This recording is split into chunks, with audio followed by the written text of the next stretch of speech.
Hello, everyone. Hi there. Um, this is Vault Companions. We are doing a Mass Effect stream. Uh, we're the premiere episode of Mass Effect Warp, playing the unofficial D&D 5th edition homebrew for Mass Effect. Uh, my name is Patrick. My pronouns are he, him. I'm going to be the GM today. Uh, Let me see if I can get everyone. Let's go ahead and throw it to Calvin. Oh. Okay. Just roll into introduction, character introduction as well. Yeah, go ahead and roll into character introduction. Or yeah, just a quick hey, who you are. Okay. So, my name is Calvin. Hello. My pronouns are he, him. You can find me in some places on the internet. If you're on YouTube, you can find me over on the Win with Dice channel, where we have weekly gaming streams and tabletop RPG podcasts.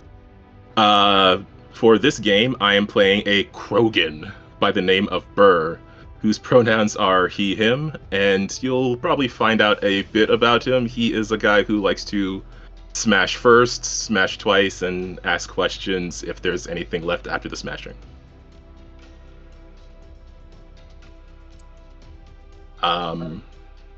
Go ahead and throw it over to Aubrey.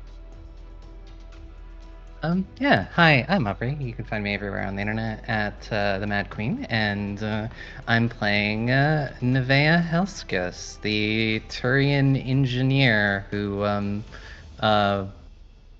is probably delving way too deep into any of this fine machinery. I'm sure it's not going to be a problem, and we both use she/her pronouns. All right, go ahead and throw it over to Derryk. That brings it to me. Hello, everybody. I'm Derryk. I use they, ze, and he pronouns. You can find me out on the interwebs at Derryk Does RP. That's DERRYK DOESRP, or under the guise of my own AP's social medias. That's Queers and Spears. I'll be playing Saro Miat, who uses they, he pronouns and is a Drell. Okay, let's throw it over to JPG. Hi everyone, I'm JPG, he, him pronouns, and I'm going to be playing Ikade'Sung Vos Torero, who is a Quarian, also uses he, him pronouns, and I'm really just here for the laughs and the chuckles. All right, before we move on, I actually whipped it a little bit, so I'm going to cut away for a second and we'll be right back.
Okay, I think we have everything where it's supposed to be.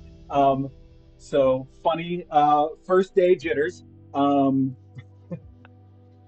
I know it's your first time and it's mine too. All right, so let's start off by talking about there's a tip jar to help out these wonderful artists that are here spending their time with you. Tip to support your cast, $1 will get our deepest gratitude. $3 will buy an Omni Gel, which is inspiration for a particular person. $5 will buy a Meta Gel, which is Bardic. So give your favorite player a D6 in one of their roles. And uh, you can donate at kofi.com/vault companions. Um, Content warning: Mass Effect is set in a sci-fi future in the midst of war. Please enjoy responsibly. Content warnings for the episode may include fantasy violence, harm to loved ones, substance use, body horror, monsters or monstrosities, guns, societal collapse, characters in crisis after traumatic experiences, both recent and in the past. Now, with all of that, I think it's time that we just jump right into it. So, on the mostly frozen planet of Alpura, close to the equator, where the temperature reaches a balmy -14 Celsius, lies the city Estivus Erix.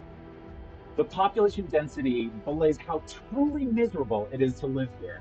Despite the hazy glow of the sun, blusters of icy wind blow dustings of snow over the squat gunmetal gray buildings.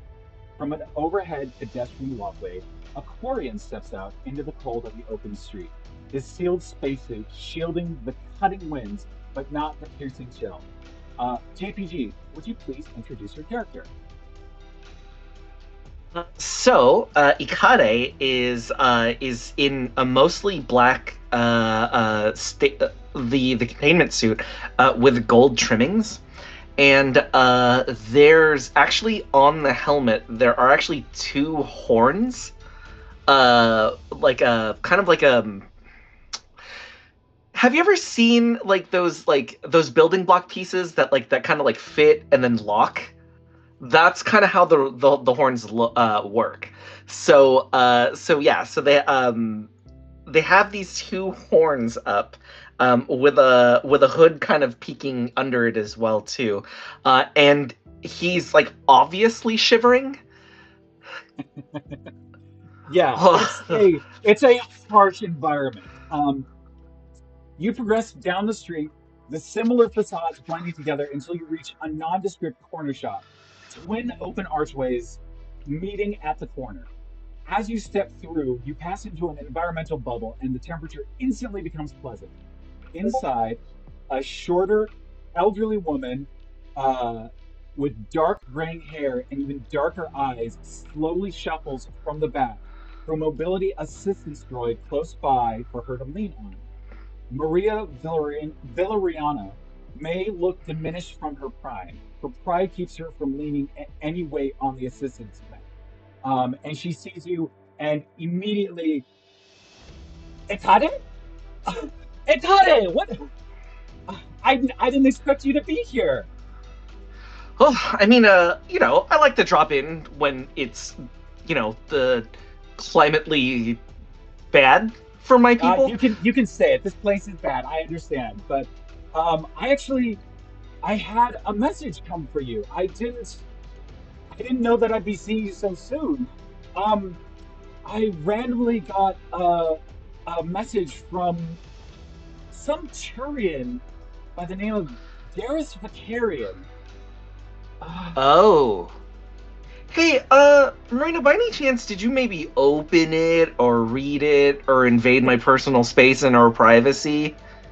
You see her push away from her assistant's mech, despite the fact that she very much still needs it, and comes over and leans on you. She's like, wherever would you have gotten that idea? I only read it twice. Just from like your general countenance. Yeah, so like, okay, I'm bad at reading. Just tell me what it says. Okay. He was. Do you remember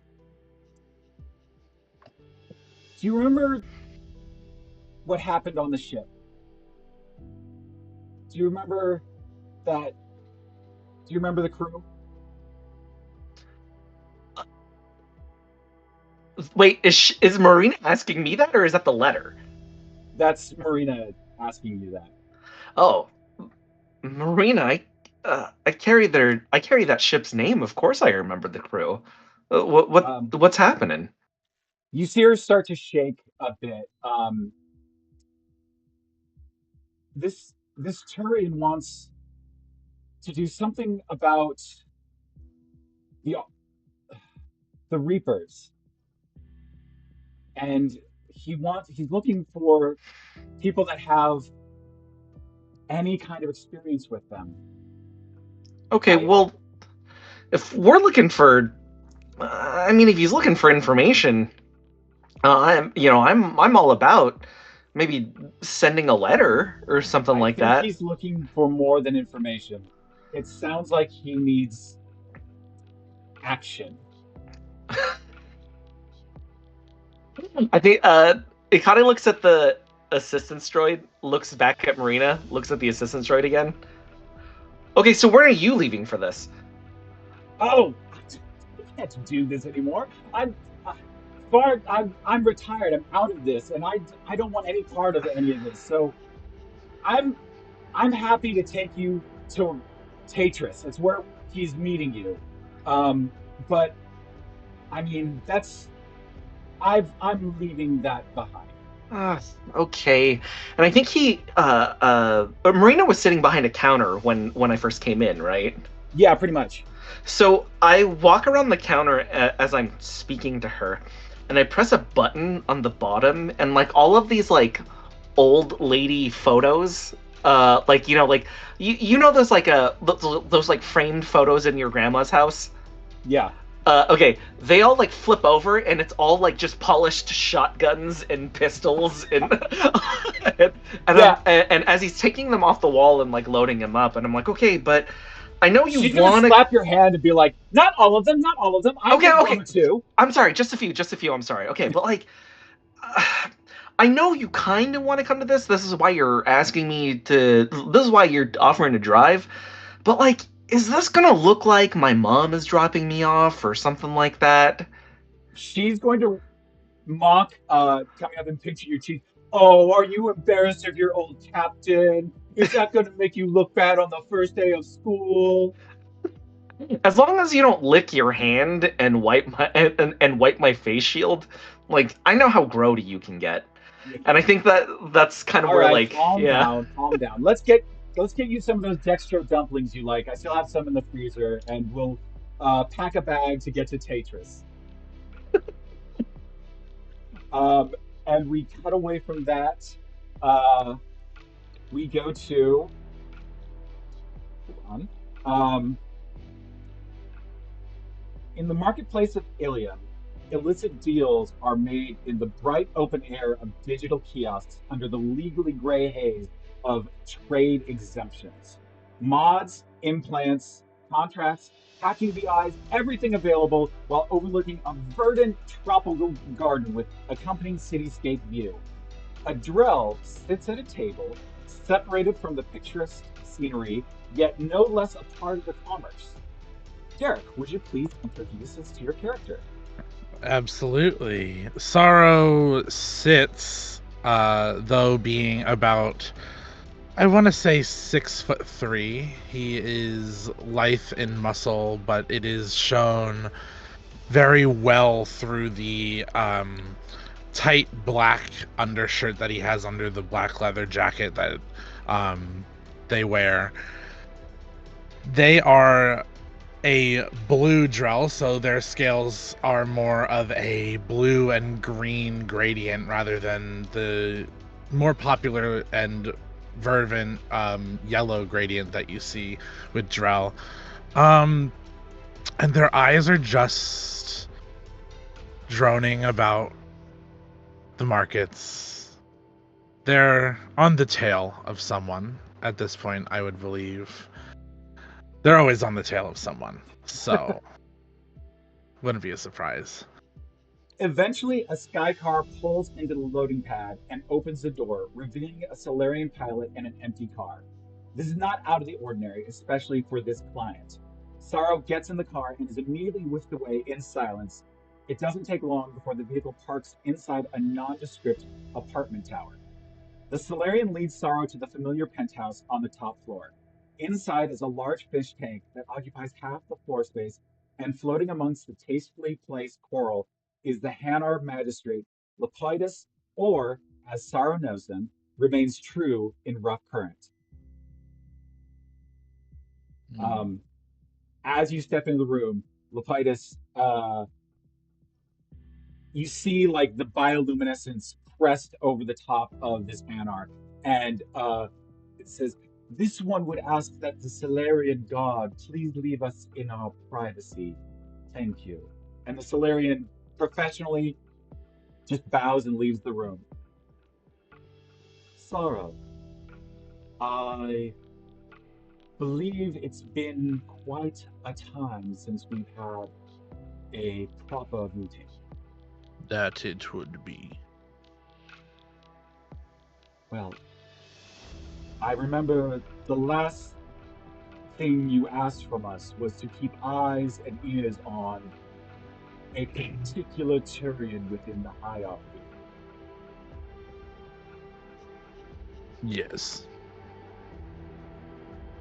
Would it interest you to know that this Turian has reached out for you personally? Surprising. But expected. It seems that he is intent on building a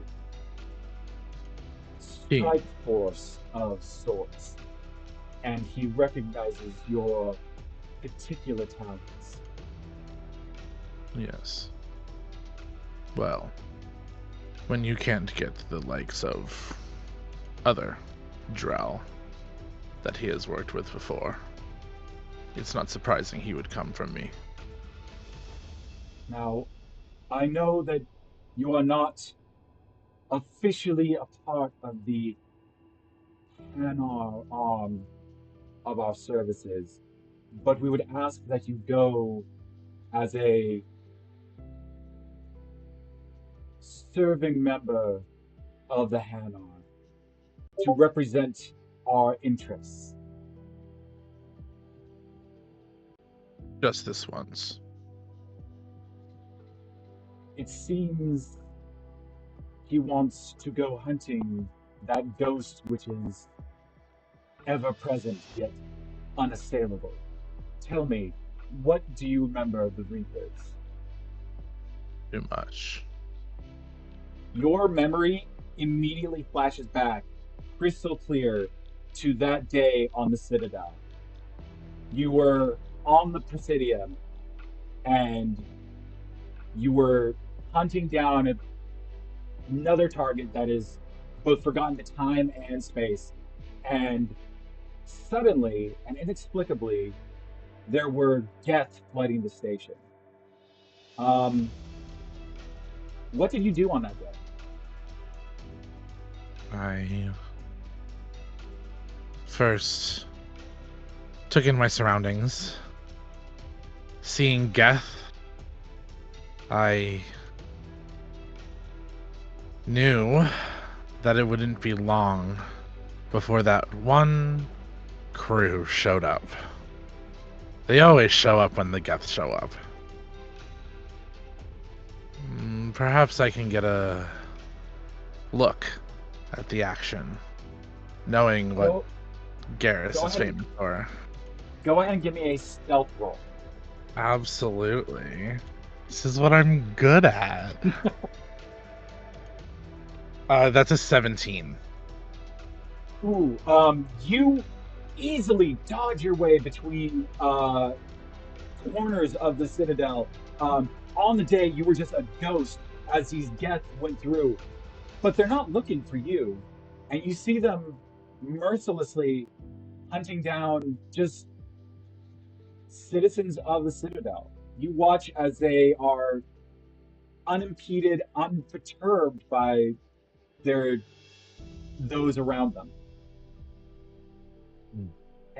You unfortunately watch quite a few innocents lose their lives that day, and your memory returns to the present moment with Lepidus.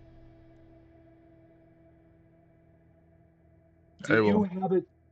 in you to return and fight those which have haunted you, Yes. I won't make the same mistakes I made that day. then I would advise you to make your way to Tetris, as he is hoping to find some sort of retribution against those that are so godly as to be unreachable. Well, I'll need a ship to do that. The Hanas provide. Of course they do. And we cut away from that to the Citadel. It is the seat of power in the galaxy, despite its modest claim of merely being an amphitheater of discourse. As a capital of galactic governance, it houses some of the most incredible views in known space. Walking along the promenade, there's glorious statues dedicated to the sacrifice of the Krogan, gardens with lush grass, so well manufactured, the wind carries the smell all the way up to the diplomat suites. But none of those views can be seen here in the Ward, a densely populated metropolis where space comes at a premium. Walkways just slightly more narrow, shops with hardly a breath between them, and very few dark corners to properly skulk unless you know what to look for. A Turian pushes past the narrow shops against a concave bend in the wall, and with a flick of their Omni tool, summons a spherical holodrome. Aubrey, would you please introduce us to your character? Yeah, Neveah is tall for a Turian. Kind of on the taller end. What mostly stands out when you first see her are her face markings. She has these sort of double lines that sort of start at her forehead and go down diagonally over her eyes, and then two on her chin as well. You don't really see much else. She has taken a tendency to wearing a sort of a long coat with a hood lately. It's easier to hide, to stay away from people. Look over at the drone, affectionately nicknamed Charlie. Don't ask me to spell out what the actual acronym means. It's very long, and I'm sure you wouldn't understand it. Well, the drone, Charlie, easily finds the discrete port and opens the wall panel to reveal a tiny hallway. And against the wall is a man with wide shoulders, a broad chin, a grain crew cut, and a CSEC uniform. Armando Owen Bailey. And he looks up and he says, "Hey, Nev, surprised to see me? Jalid won't be making it for this conversation. Gave him a citation for trespassing in a restricted area about 15 minutes ago. Poor Volus almost shook himself out of his suit. But while I was down here, I got flagged by customs. You were passing through, and I thought, that's strange. A Turian that left CSEC because they were hunting ghosts comes to my station while meeting someone who's on the less scrupulous side. Do you care to enlighten me as to what you're looking for this time?" I'm sure it's just a coincidence. Yes, of course. As you said, chasing ghosts. Well, it's actually funny that you come here chasing ghosts, because one of them ghosts seems to have found you. I got a message a couple days back. Do you remember a CSEC agent? Used to make a lot of fuss around here. You two used to be close. The Vicarian. I think he was got drummed out and went on to do something in the galaxy. Ring any bells? One or two. Well, seems he sent you a message and didn't know that you had left the force. Owen Bailey walks over to you and hands you a data pad with the message on it. And it's Garrus Vicarian, an officer that you worked many times with before, uh, legally and perhaps also sometimes a little less so. Um, CSEC officers often look to find other ways to circumvent some of the more stringent rules, and perhaps you saw eye to eye on a couple of things. Um, you're reading the message, and it says, "I know what you're looking for, and I know no one else is there to help you look for it. I'd like to help you, and I'm putting together a crew that hopefully you can join." And it gives you the location of Tetris uh, to meet and possibly be recruited onto this team. Well, definitely sounds like I won't be a problem for you anymore.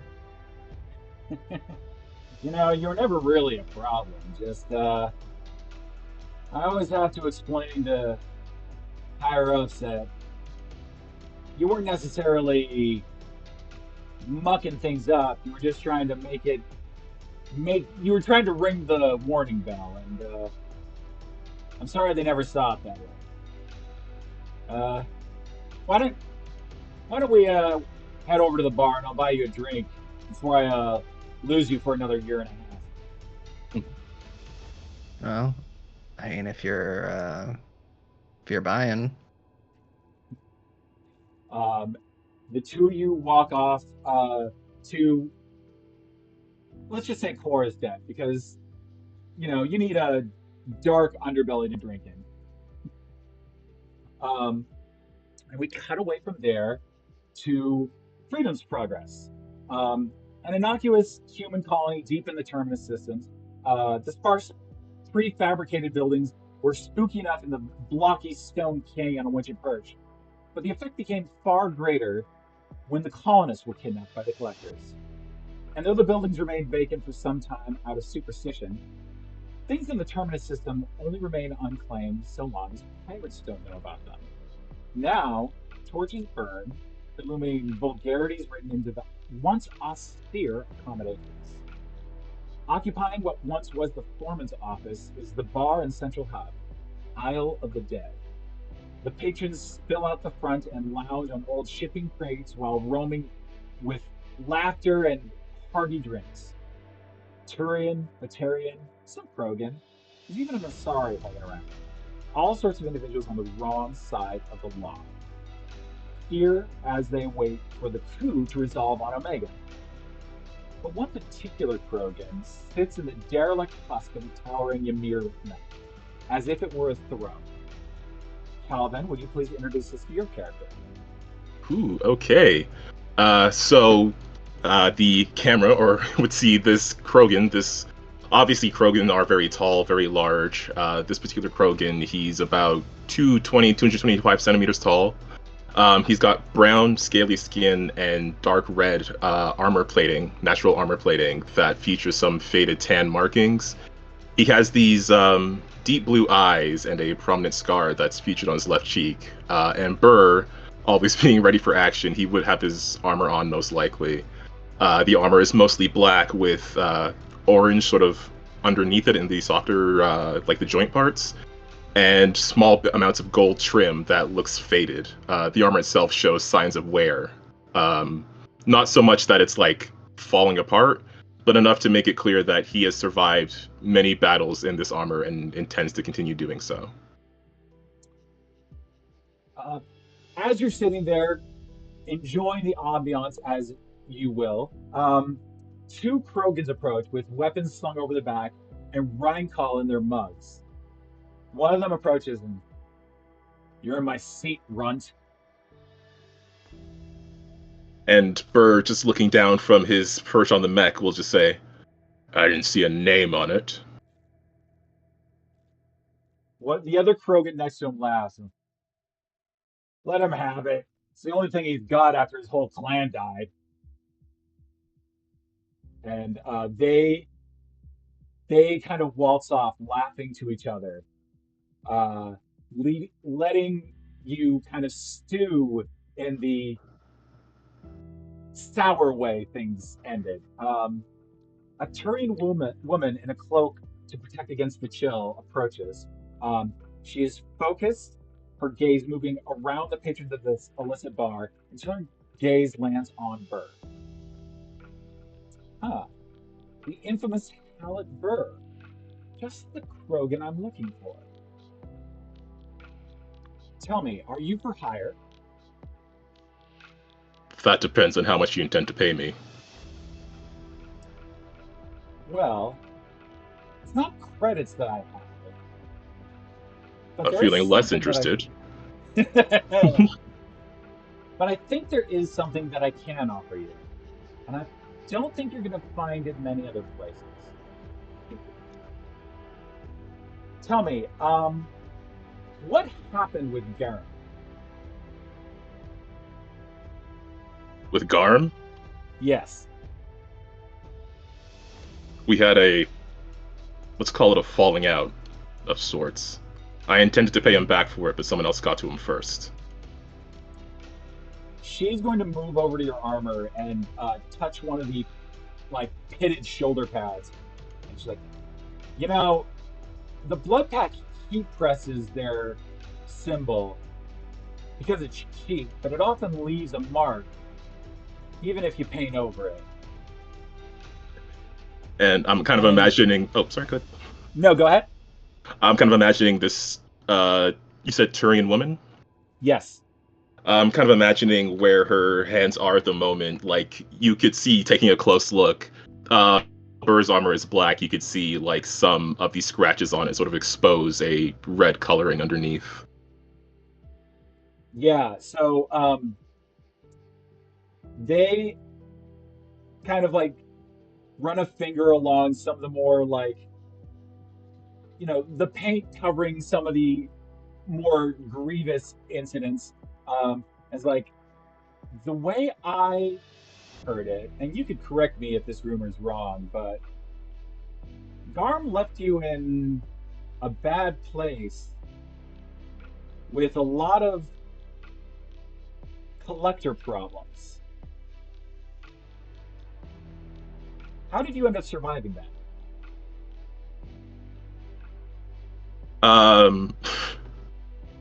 Berr is just gonna smirk, and he's going to say, turns out I'm really goddamn tough. As he's purposely not giving an answer. She's gonna extend her hand and she can say, vet her ribs. I represent someone you might know, though you don't really know.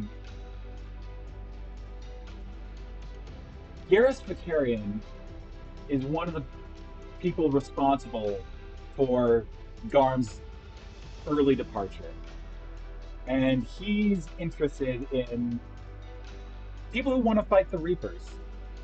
And it looks like you might be that kind of person. So this Garrus guy, he's someone I have to thank for not being able to take on Garm myself. I mean, you can thank him yourself if you want to fly back to Tatris with us. You said I would get something out of this, not credits, but something else. Am I gonna find that out if I come with you? Yeah, but there'll be credits to compensate you for your journey. Alright, well, this corpse has been picked clean, so just one sec, there's a couple of things I gotta take care of. I'll join you in a second. And he is going to... Oh, yeah. No, go ahead. Sorry, he is going to saunter off for a moment. And I don't know if you want me to roll anything for this, but he is hopefully going to find those two who were talking smack to him moments ago. Hopefully find them at the bar. Hopefully his two hands will find the back of their heads, and hopefully their heads will suddenly find themselves smashed into the bar that they were sitting at. Give me an attack roll. All right.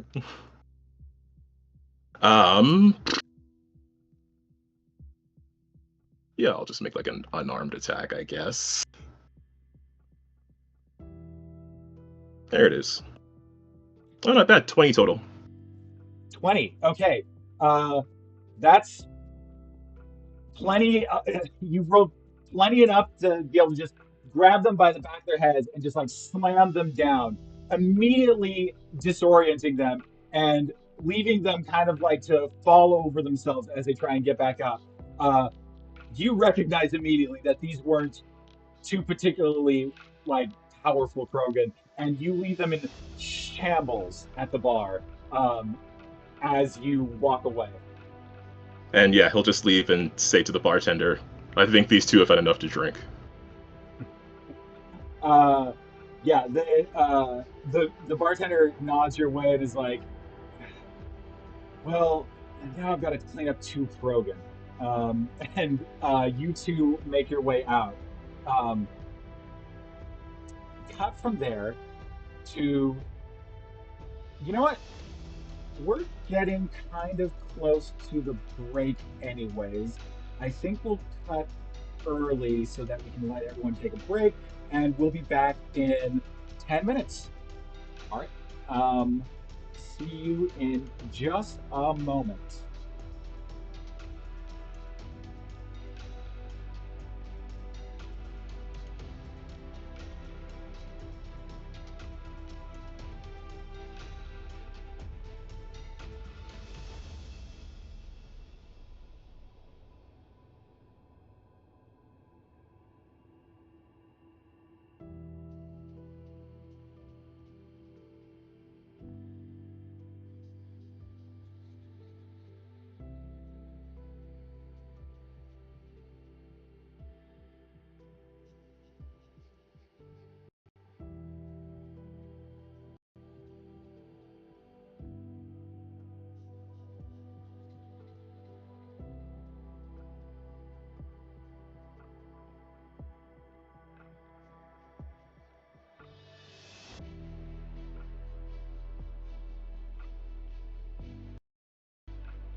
Okay.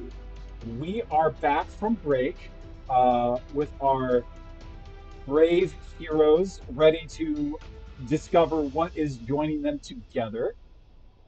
So, um, we move to the planet Tatris, city of Valum. Hours late when the message arrives, but Garrus sends a dispatch summoning you all to the Turian Military Museum. You all make your way through the busy skyways filled with sky cars even at this hour. The towers all gleam with a dull metallic chrome denoting the integration of solar arrays in every building. Sharp, almost brutalist architecture displays the contrast in design from the Asari on Ilium with their organic flowing architecture. Let's go ahead. The museum is closed for the night, but there's a proctor at the entrance who ushers you toward the back of the galleries, toward the Vessels of War exhibit. There's depictions of the Krogan rebellions, a diorama of the secession war, and many exhibits of the battle against separatist group, the Ficinus, the bloody conflicts of which tore apart the surface of Tatris and nearly flattened Valor. Deep in the bowels of the museum, the exhibition opens to reveal an incredible space, astounding for its size and capacity. A roof stretching higher than any skyscraper, and walls reaching so far away as to disappear. Enormous warships sit settled and inert. Even in the dim light of the enormous space, spotlights accent and gleam from floor mounts. There is the sleek corvette Latenus, renowned for breaking the blockade of Digeris, and the foreboding battleship Agricola, which was the last thing the pirate nation on Ethena saw before obliteration. And standing in front of the collection of vessels, a Turian in a well-fitting suit, a deep but muted blue, admiring the industry of his people. Garrus Vicarian. He turns. Thank you all for coming. I'm sure the message came as some surprise. Some of you have no idea who I am. Others know me from my time as Archangel. And at least one of you know me as Garrus Vicarian. I've done many things across my career, but I think we can skip the highlight reel, focus on one thing. I helped kill Sovereign, the Reaper who almost captured the Citadel. The Council would have you believe it was part of a Geth attack, but I think everyone in the room knows that's not true. For almost 3 years, they've denied the existence of Reapers, no matter the evidence. They expect us to sit on the sidelines while imminent doom marches towards us. We know how dangerous, how bloody the coming war will be, but those in charge accuse us of spreading ghost stories. I, for one, intend to do something about it. Now, I know details have been few, but you all have experience with Reapers in some fashion. Some part of your life has been shaped by their appearance. And I think that's the best expertise I'm going to get when it comes to actually fighting these things. Because we don't really know what fighting a Reaper is going to be. We fought Sovereign, and we needed every capital ship that the Citadel could throw at it. I don't think that's going to be how we fight the Reapers. Now, who here can tell me how they really what they want to do? Or you know what, let's just open it up and let everyone tell each other about ourselves.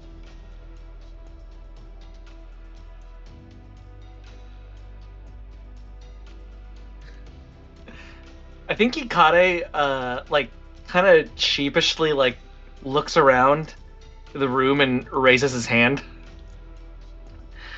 And he's like, hey, I'm Ikade. Scourge of the Underworld. I mean, could have heard about me, could have not, whatever. Anyway, I'm full of a room of like hotties and badasses, and I don't know what you want me to do in this particular scenario. So, what's like the common denom right now? Garrus chuckles. He's like, Akade, I think you're selling yourself a little short. You had to fight off an entire ship full of your past crew. That could not have been easy, and you had to face them even though you knew them. Yeah, that was like 4 dudes. Like in an enclosed ship. Also, yeah, of course I'm selling myself short.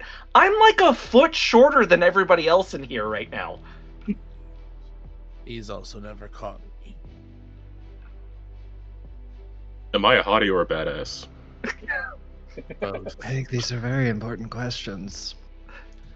Okay, now hearing all of you speak and kind of on the same wavelength, I feel a lot better, so I'm just gonna sit back down. And he kind of just sits back quietly, like, okay, cool, feeling the vibe. This is kind of my people. I'm with it. Garrus, you're looking a bit tired. You see him sigh and try and muster up some kind of internal fortitude. He's like, well, I watched a friend of mine die in space and then come back to life. And then I was abandoned on Omega to watch the rest of my first team die. That kind of takes a toll. Wouldn't you say? That feels very pointed. It's only pointed if you had something to do with it. Always the angel, aren't we?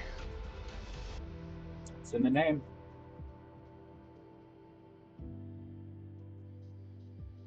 Why don't you tell us how you encountered the Reapers? The same day, the same way you did. In the Citadel. Though, I wasn't as lucky to see it face first. I just saw what they did.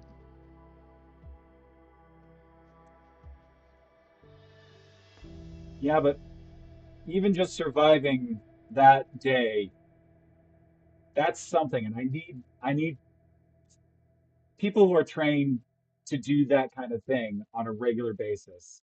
You can say you need somebody that's a better shot than you. It's okay. I mean, it's been a long time since we've shot together. You don't know. Well, perhaps we'll have time to prove it. He's gonna turn to Neveah. Like, it's been a minute, Nev. And it has. You've been bouncing around the galaxy.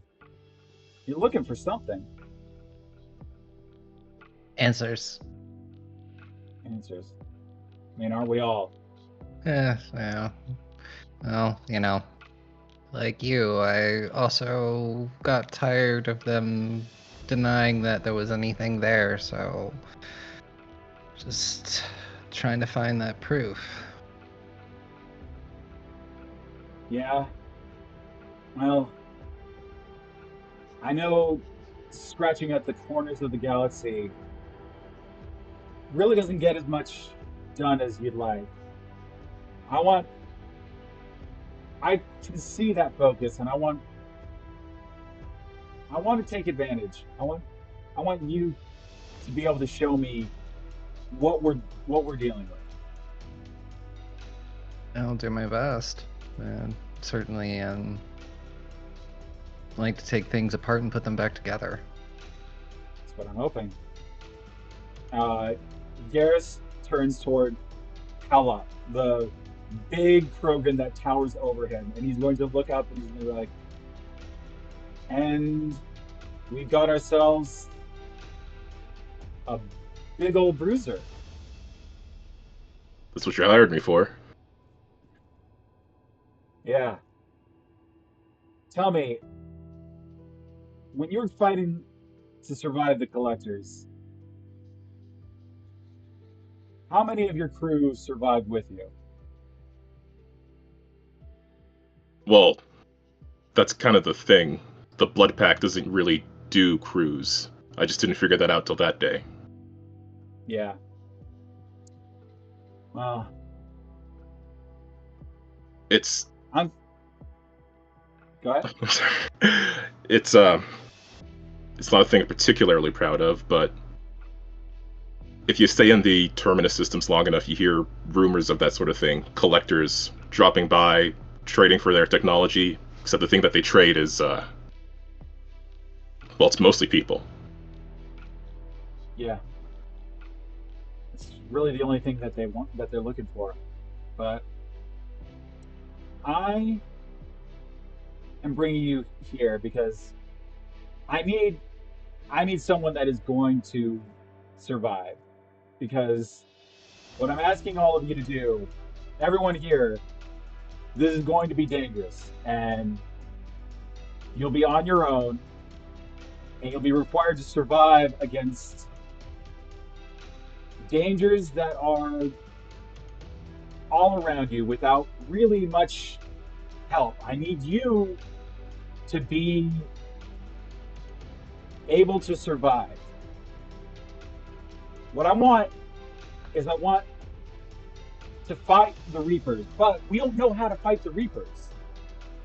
He's going to open up a like projection display, and anyone here would recognize it as Batarian space. Now we all know that Oh no, Batarians Oh no, the Reapers got Batarians him. are the Reapers are here. Batarians are particularly finicky. Um, and Sorry, you did boop out for a second there. Yeah, you cut out for a little bit. oh no, okay. Am I back? Kind They're a of. little robotic, but I think Twitch Yeah, is also you're- acting up. Yeah, but I think it's Twitch right now because now Okay. Twitch is. Okay, well then we're gonna go ahead and do a quick break right now.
All right.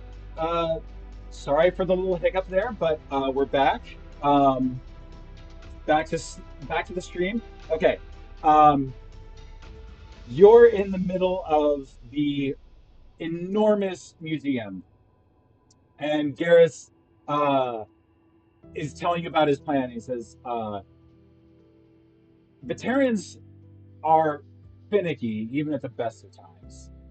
They don't cooperate. They spread misinformation, and they're very quick to cause a ruckus. But as of late, we've been not getting anything. We haven't been getting any signals from them. We haven't been getting any intelligence. They've gone radio silent. And I don't think it's because they're just not talking. I think it's because they have a problem. Now, if my if my intuition is right, if we go there, we're going to be knee deep in Reaper battles that will be raging from the instant we set in the atmosphere. I am not asking you all to fight a capital ship Reaper. I'm not, there's no world in which that is a good plan. But we don't know how or what we're fighting. I have been assigned by the Turian hierarchy to prepare for the Reapers, and I don't know how, because I've only fought one, and it took the might of the galaxy to bring it down. I need I need individuals with experience fighting the Reapers to figure out what it is that we're going up against. And the best way to do that looks like we have to go out and find it. There's a couple problems that we're going to run into. As I said, Batarians are finicky.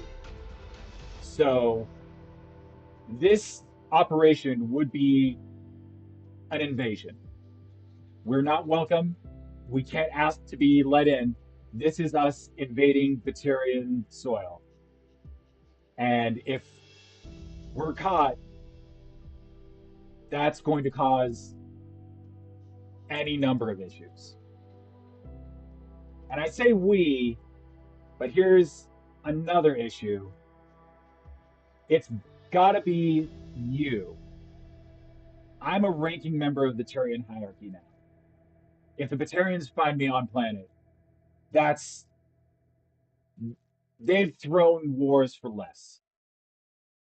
So I need individuals that I can trust to go to the planets, find the Reapers, and figure out what it is we're doing. I can give you a ship, I can give you a crew, and I can give you a place to start. Kamala. It's a Batarian world on the fringe. They've actually allow free spacers into their country, into their planet, because of the ezo mining operations.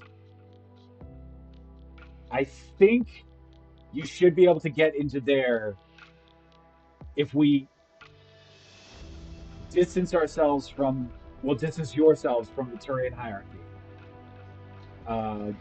You'll go in as spacers looking for job, looking for anything, but you will go planet side. You will see what we're dealing with. I need you to scout,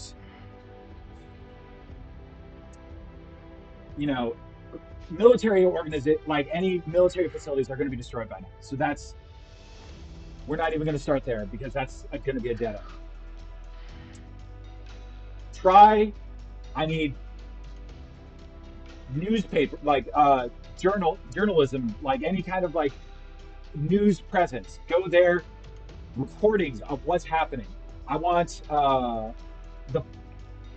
the Port Authority should have logs of incoming ships. I want to see exactly what numbers they brought to the planet. I want to see how they dispersed and what their plan of attack is. Because right now, we just know that they're coming. All right, so let me get this straight. You are sending us on a shadow op. Probably certain death. But I get a bunch of fancy toys and ships and people in the meantime. Just so I can ensure that whatever happened to my friends and family just never happens again to somebody else. I mean, do we want to just sit by and wait for the Reapers, or Oh no, I'm to... not disagreeing with you. I just need you to point me towards wherever you're letting us live. I gotcha. How about the rest of you? Do you think you can join this crew? Sounds just like old times. Nothing new here.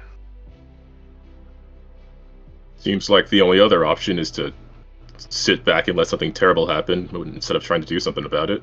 So, as long as I get paid for this, I'm good. See? I told you, hotties and badasses.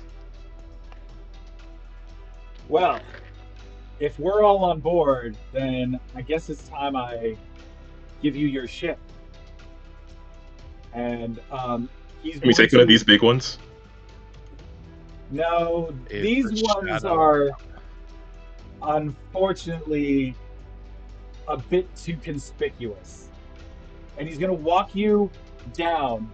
You pass ship after ship, like these famous Turian vessels that were known for their feats of valor.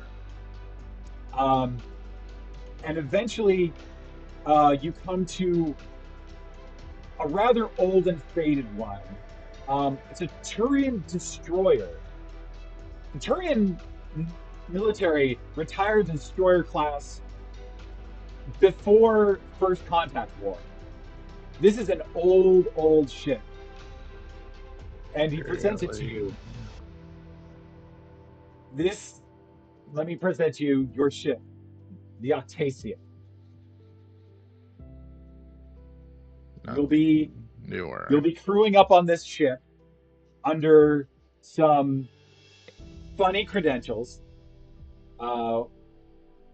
Your cover is that we're selling this ship to a Volus prospector, and that he is going to be recrewing the ship at another port, and you are there to escort him on his way. So, all aboard. You are able to, as you look up at this enormous Turian ship, it's about the size of a frigate, but it has like a little bit of a difference in design shape.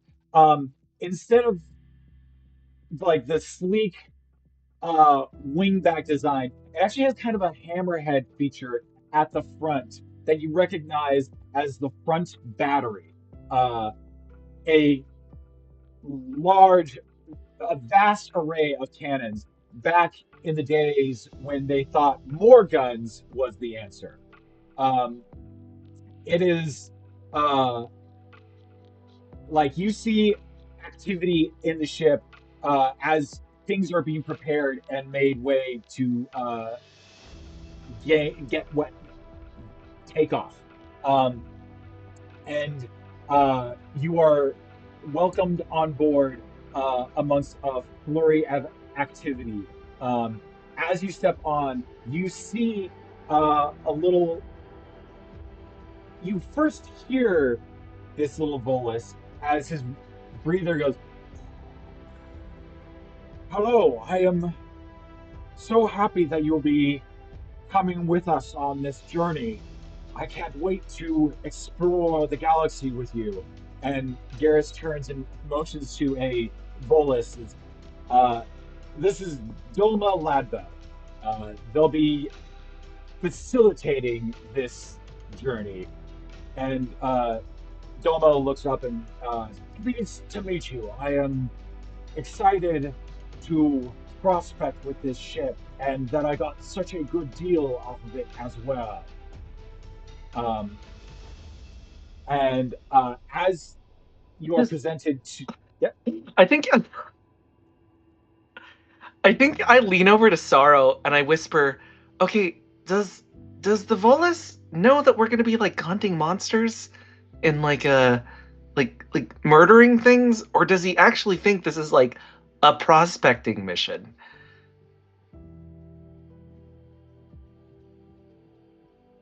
Oh, that was to you, Saro. Sorry.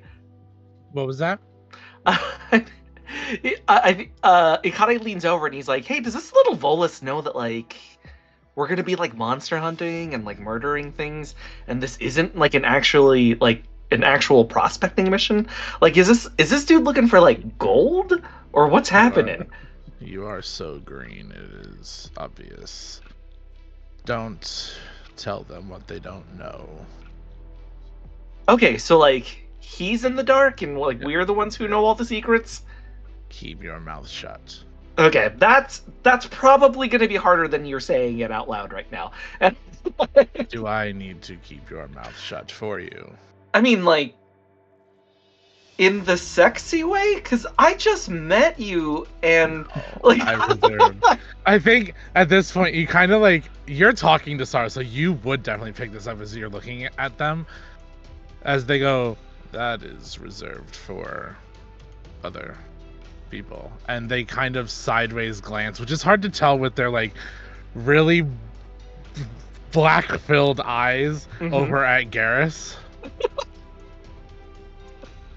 Oh, okay. Picking up vibes. Okay. Again, mouth shut. Garrus presents a female Turian. Hailot, you recognize them. You've met them before. They brought you to this gaggle of adventurers. He's like, this is Vetra Rix. They will be my second in command, if that is appropriate. So they will enact what they see fit to get this mission underway. And Vetra steps forward and is like, "Hello, I'm the second in command, the pilot of the Autasia, and we're here to hunt Reapers." Don't crash our ship. I'm sure it'll be a great time. Do you maybe have like a disinfecting zone? Cause sometimes I need to get out of the suit and then wait, you're just walking away? Okay. Okay. Vetra will turn back to the group and be like, "I'm sure you all have your own particular skills. If there's somewhere on the ship that you feel that you would be appropriate, we would appreciate the help. This is an old military vessel, so there's a small barracks for living quarters, but if that's not your style, you can find somewhere else to live. Keep in mind, we do have a captain of this ship, so the captain's quarter is spoken for." I'll be in the armory. I was surprised you didn't want to be with the other Drell that the Hanar sent. No. Okay. Well, if you're interested, they're in the med bay. Thank you. I'll take somewhere close to the engine room. Sound helps me sleep. You should probably check in with our engineer, Tommy. He's a bit eccentric. That's fine. I've dealt with plenty of other eccentric engineers. Engineers we'll get along just fine. Type.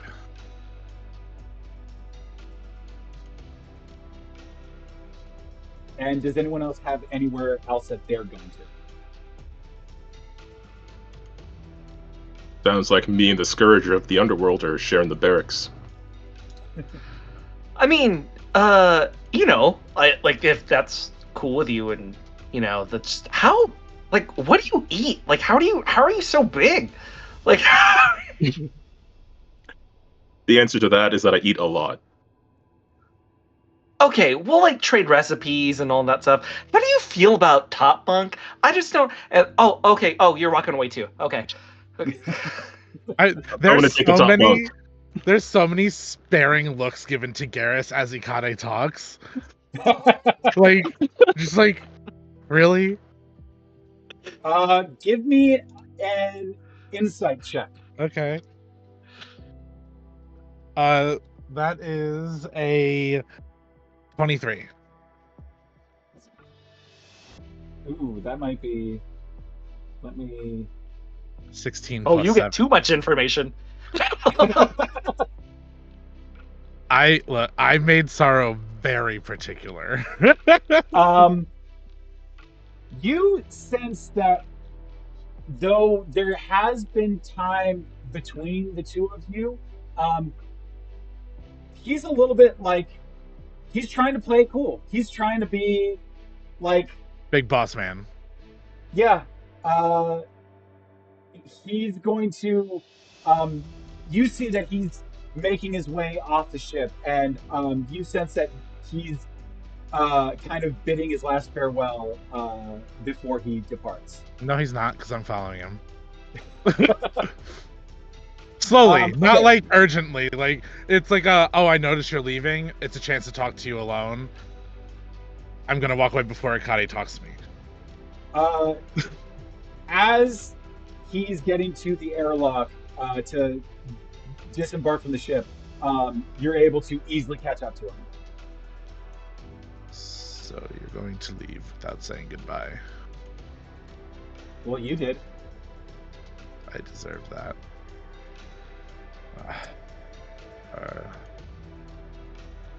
Are you okay? Do you want the fun, we're going on an adventure answer, or do you want the real answer? When have I ever wanted the fun, we're going on an adventure answer, Garrus? I had to throw together a mission out of bits and bobbins I found on the side. And hope is the only thing that is really that I can see this mission getting through. I need something to win. Do you believe in this? I believe in all of you. Well, I believe in you the way that you believe in Shepard. I'm glad you understand. If I die, you owe me one. Well, I still owe you a few, so add it to my bill.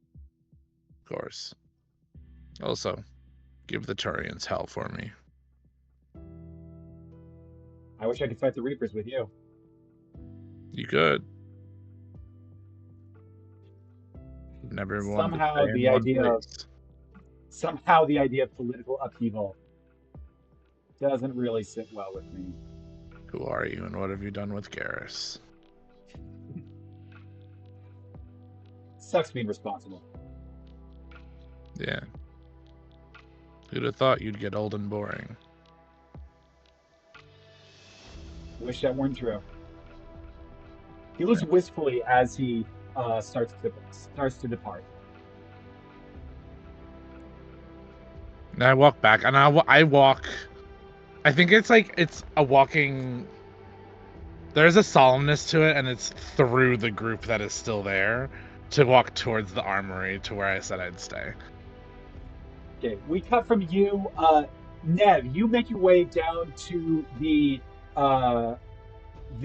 Ezo core, and as you go through the ancient bowels of the ship and open door after door, you finally get there, and the door opens immediately to the sound of like ear-shredding electric guitar as a radio is playing on a control console, and you see a man in jean short cutoffs with a like band T-shirt with the sleeves cut off, um, like big old chunky boots and a mullet, is bent over like one of the consoles, um, just like working away, and he sees you and like pops up. He's like, "Oh, hello. Name's Tommy Glover. Friends call me Tommy." Lovely to meet you. Neveah, my friends call me Nev. Oh, really? Yeah. Well, I guess are you going to be uh futzing around with the drive call with me? Because well, I've got to tell you, it's a mess in here. You look at the drive core and you notice that there have been alterations, and it's hard to describe in just static terms. So it'd be as if you opened up the hood of a car and you found far too much duct tape and far too many zip ties and a Folgers coffee can performing a vital function that it absolutely shouldn't be. What have they done to you?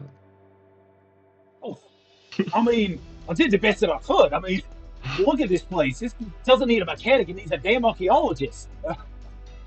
I think we can agree to disagree on that, but I think between the two of us, we can probably get her back into working order. Oh yeah. I mean, I gotta adjust some things up. I did a flushing lot around the core so that we can get things moving a little bit quicker. But most of the hard work's been already done. If you want to take a look here. See what I can do, and gonna reach over and sort of tap a few things on the Omni tool and summon Charlie and say, always helps to have an extra set of hands. Yeah, that's a cute little bugger. Yeah, Charlie will help us with things that might be a little hard for us to reach. Go ahead and give me an engineering check. Yeah.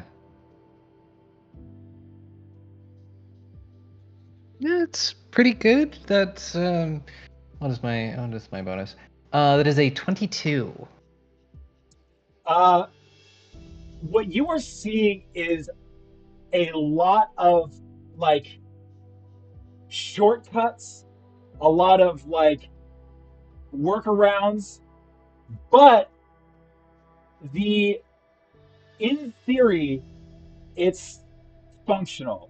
Like everything here is essentially like working against itself in a way that like kind of forces it all cohesively together in a unit. So you're not looking at like a well-oiled machine. What you're looking at is a machine that's fighting itself, and the fight is propelling it.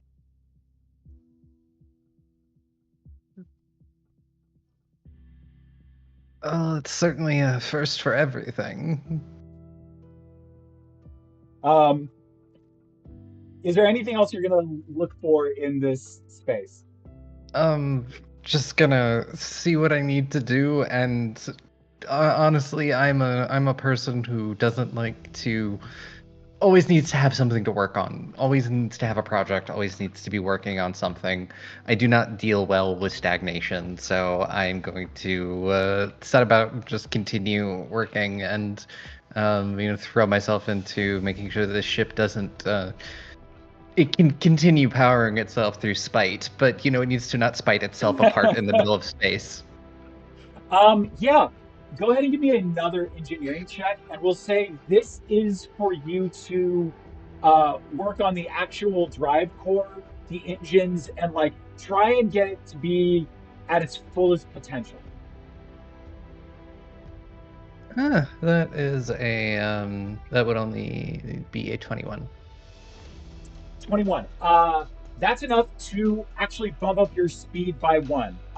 And that doesn't have any meaning to you right now, but it will in the future. But you are able to essentially you're seeing the way that Tommy is doing things, and you're just like, simplify.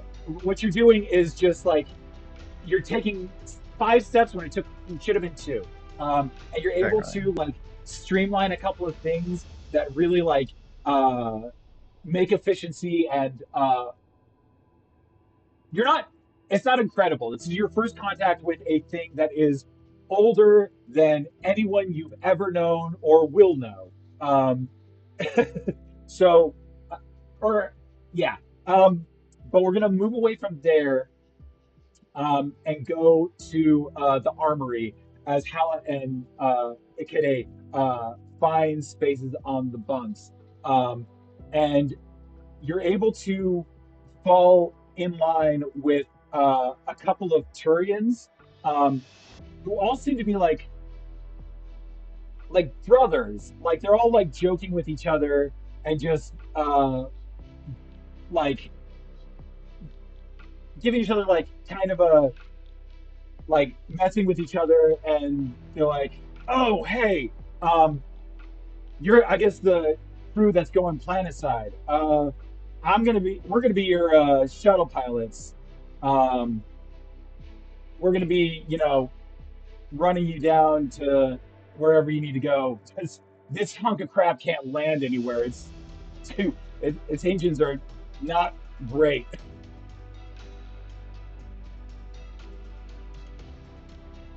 Not really filling me with confidence hearing that after I get on the ship. As you say that, you feel the like the vibrations through the floor as the vessel starts like shaking a little bit. You feel like the you know the false gravity kick in with that little like gut lurching like weird sensation as you can tell that this ship is taking off, and a voice crackles over the loudspeaker. It's like, yes, I think that is activating the engines. Actually, we're actually going to be taking off now. That's happening. Okay.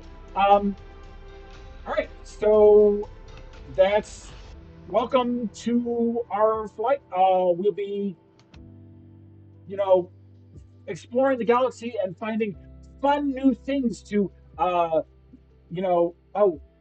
I'm really terrible at these. Welcome to the crew, and cuts it there, and the 3 shuttle pilots all lean in and it's like, yeah, we really should have told him what he was getting into. Does that guy like instill more or less confidence, like comparatively to me right now? You're seeing like shuttle pilots that are kind of you know what? Give me a insight check. Well, not good at those. A 13. I'll say this. You notice that these Turians, on this ship, you've come across 2 different Turians. These 3 have no facial tattoos. I won't tell you any further. And they're like, well, I mean, best we're gonna do, I guess. Here, this is my brother Tavis, this is Seamus, and I'm Torquin. So you need someone to get you planet side. We're gonna be the ones running shuttle for you. Don't take Tavis. He's bad at flying, and Tavis gives him a shove into like the wall, and he's like, "Hey, I got us there safely last time. I just busted an inverter. That's fine. We don't need to like throw a big tantrum over it. It was just one inverter." And they're going to argue their way down the hall. You make your way to the armory, where you said the armory, not the barracks, right? I think the 2 of us were going to the barracks and Saro was going to the armory. Yeah. Oh, right. Yeah. Okay, so you're able to find space in the barracks. It's Spartan. Like there are bunks, there are places to hold your gear and stuff like that. Um, and you're able to easily stow it. And as the Is it shuttle pad just? is, Oh, sorry. yeah, what's that? Oh Go no, ahead. sorry. I was just wondering if it's just the two of us in there at the moment. Yeah, everyone else has different places they got to be on the ship, so you kind of are left on your own. Okay. Um, since they have a moment, Berr is just going to tap Ikade on the shoulder and say, "Look, kid, this mission seems pretty damn serious. And those two, the quiet ones out there, they seem pretty damn serious too. I overheard Vicarian. Yeah. Do I Wait, hang on. do I not seem serious or? You seem excitable. Because this is like the most buttoned down I get.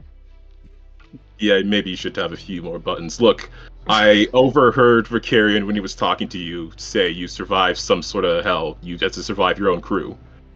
And I'm sure that was tough. It seems like you can pull yourself out of a situation if you need to. But as much as he compliments survival, I know from experience it's 90% luck. So I just want to make sure when the pie jack hits the rear engine that you're going to be able to handle yourself. Oh, bosh tet, dude. I mean, yeah. You Like, want to say that as a sentence and not a question, please? Yes. Just not That's all I like need. even in the helmet, you can tell he's making like a very pained expression of like, oh god, does this guy know I'm lying?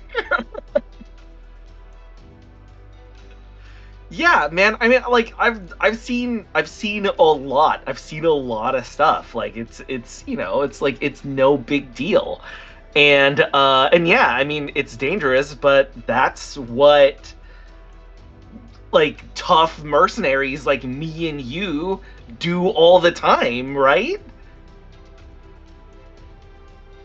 Yeah, this isn't exactly the sort of thing I do all the time. So Okay, I just but want to like make sure we're all on the same page here. but like beating people up, saving the universe, that's like a thing that you get to do a lot, right?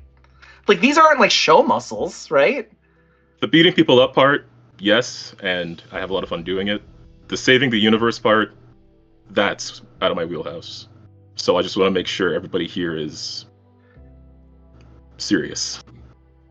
Yeah, man. Yeah, like super serious. Yeah. Okay, so like about the top bunk though. And Yeah, no, that's already mine.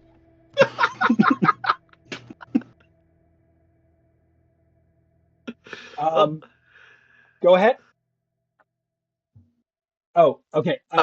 We'll cut from there. And see, Saro, you wanted to go to the armory, correct? Oh yeah, I'm gonna make a bunk like directly against the wall where there's no guns and just sleep in the armory. You actually see that the armory has been modified. Like a partition has been thrown up, and like this used to be a military vessel, so there was a huge armory to pass out weapons to all the troops and stuff like that. That has been cut down in size, and half of it is the armory, and the other half is actually a kind of bar and mercantile.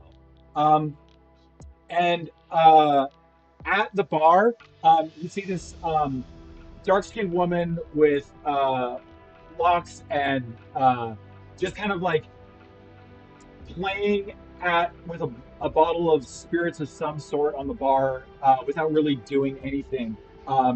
And as you walk in, they kind of give you a polite nod. Interesting. To mix guns and spirits. She looks up and she says, well, I don't know. It seems to have had some fun results before. Well, it seems very Garrus in feeling. Garrus does kind of attract a certain crowd, and I gather you're part of it. I try not to be, but those I surround myself tend to be.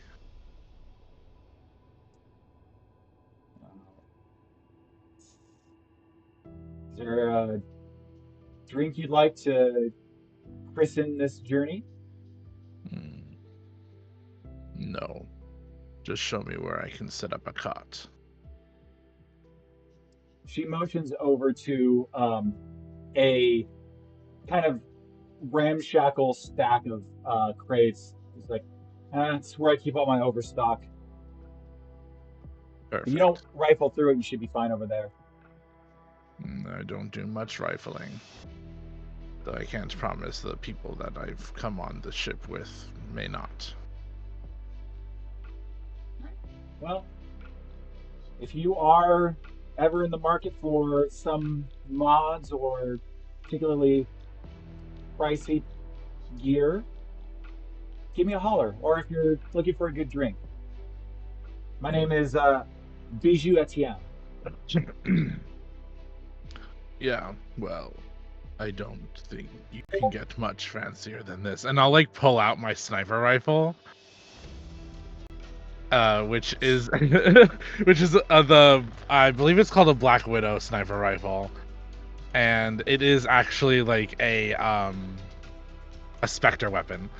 So she like has been pretty cool as a cucumber up to this point, and she lets out like a low whistle, like, ooh. Looks like somebody is coming to this with their toys. Well, friends in high places make it easy to get things that you need. I bet. Well, I may not have Black Widow, but I still got some toys, so if you're ever looking, you can peruse. We'll talk, and perhaps you should talk to Garrus about getting you a better selection of higher priced items. Garrus doesn't have anything to do with it. I get my own gear. Garrus could help. Garrus depends on all of us to do our best to be independent. Oh, I know. Trust me. You say that like you have experience. Let's just say I knew him when he was an angel.